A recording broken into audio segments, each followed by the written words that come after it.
Hi everyone, thanks for checking out another InfoSec Hub video, and today we're going to talk about GrapheneOS.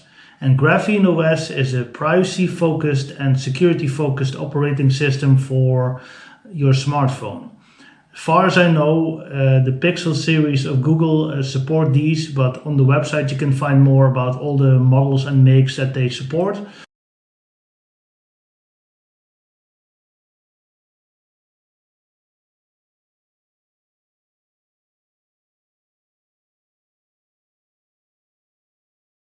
I run GrapheneOS now on a Pixel 7a for the last 3 months, and I want to give you a small overview of what I think about the operating system.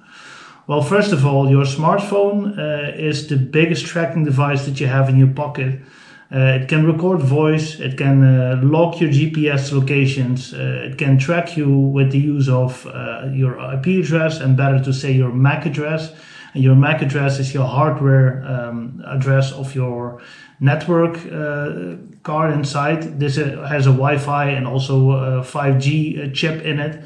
And the MAC address is your unique hardware address.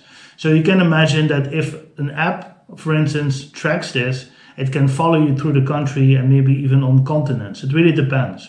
And Google is a multinational, so is Apple. It can follow you throughout this whole world. You can say, is that important? Of course that's important, otherwise you would be watching this video, I think.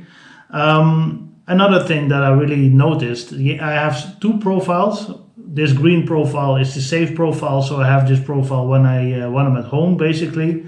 This profile is set up completely to, close down the microphone, close down all the connections, Bluetooth, whenever I don't need it, close down GPS when I don't need it.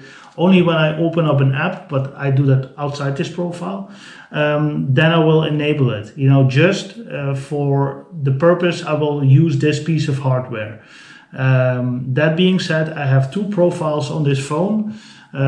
This being my normal everyday profile with all the apps in it, various app stores, F-Droid, and what's the other new store. These are the GrapheneOS stores, basically. It's the alternative for Google Play. And I have all my stuff in here so I can, watch all the services that I have running here at home. I do that through a VPN connection, of course. And I have a second profile that we call Google Crap. And this one runs all the apps that I want, like Google Maps, for instance. It is convenient for me to check my email on my phone when I'm on the road. So all those kind of things run inside this Google Crap profile. And also we have the native app for Google Pixel. The camera app is in here because it's a bit better than Open Camera, that what is in use for GrapheneOS itself. So you can still use the hardware where you basically bought this device for. It is a nice phone, this 7a. It has great hardware. You also want to be able to use it. So in this way you can set up two profiles, one Google one and one privacy security related one. There are downsides to it because only on my Google profile I have WhatsApp running, for instance, and on my private, more secure profile I have Signal running. Well, Signal is something I use for my close inner circle, I would say, and WhatsApp is for the rest of the world. I mean, I can't dodge it because most of the people still use it, unfortunately. But that also means I cannot send things between the various apps. Also on my privacy focused profile, I have no connection to OneDrive or to Google Drive or any of those cloud services. I have connections to my own cloud service. I have connections to my own contacts that are hosted in my own cloud. So you are more in control this way. I think it's better this way. This is exactly what you want. So what I saw so far is that there is a small learning curve. I mean, most people be watching these videos, they are quite technical, I would say. It takes time to get used to, of course, like every new experience. Another thing that I noticed, the battery of this device, this 7a, this Pixel, is quite good. But with the use of the various profiles, you can really see a difference in battery life. because the privacy focused profile doesn't use that much data. You can really see that when this phone has the microphone switched off, the GPS switched off, only runs on Wi-Fi, for instance, there is no data coming in and out. It's just, it's silent on the network. And when you use an Android or an iOS phone, they are constantly calling back to the mothership, so to speak. And this costs mobile data, Wi-Fi data, and this also means that your device is not, the battery life is not as great as you might want to. Another great thing about GrapheneOS is definitely the controllability. For each and individual app, you can say what is allowed, what kind of resources this app might read and write, and what not. So this gives you all the maneuverability that you want. The same thing with the Google profile.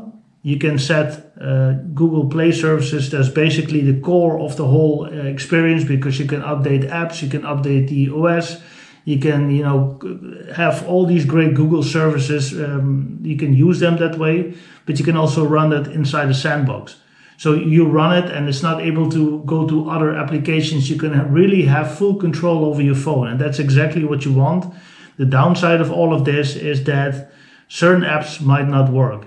I used to have a smartwatch, doesn't work anymore. It just doesn't. It can find a smartwatch, but the app will not allow you to connect to it. Same thing with my GoPro app. This is recording on a GoPro. Cannot get it to work.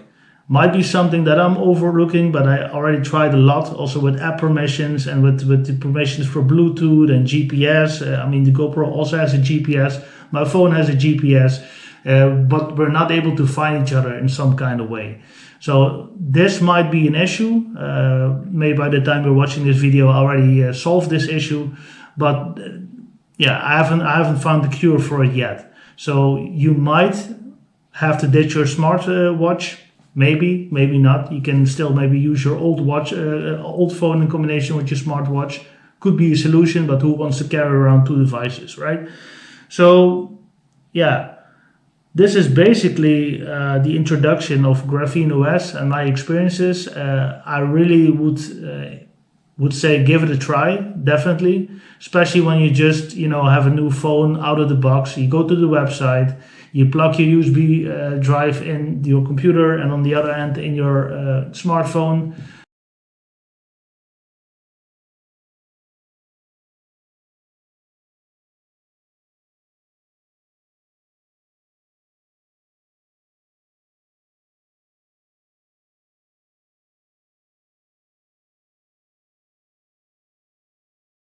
You set it to USB debugging mode, and you load it onto your Pixel phone and give it a try.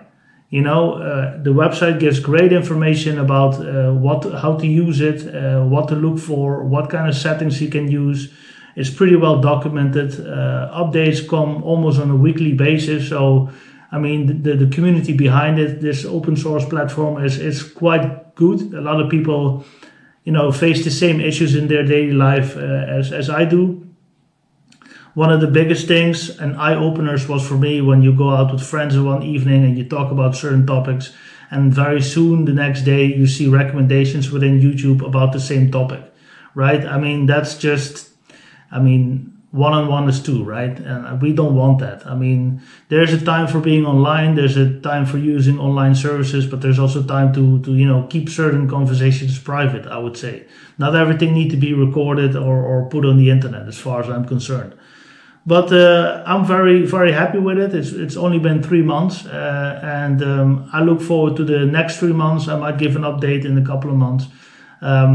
Check it out, really. If you're into privacy and security and you want more control over your device, more control over the hardware that lives inside your device, look no further than GrapheneOS. Thanks for watching this video, and I hope you're doing great. We look forward to see you in the next video. Thanks for watching.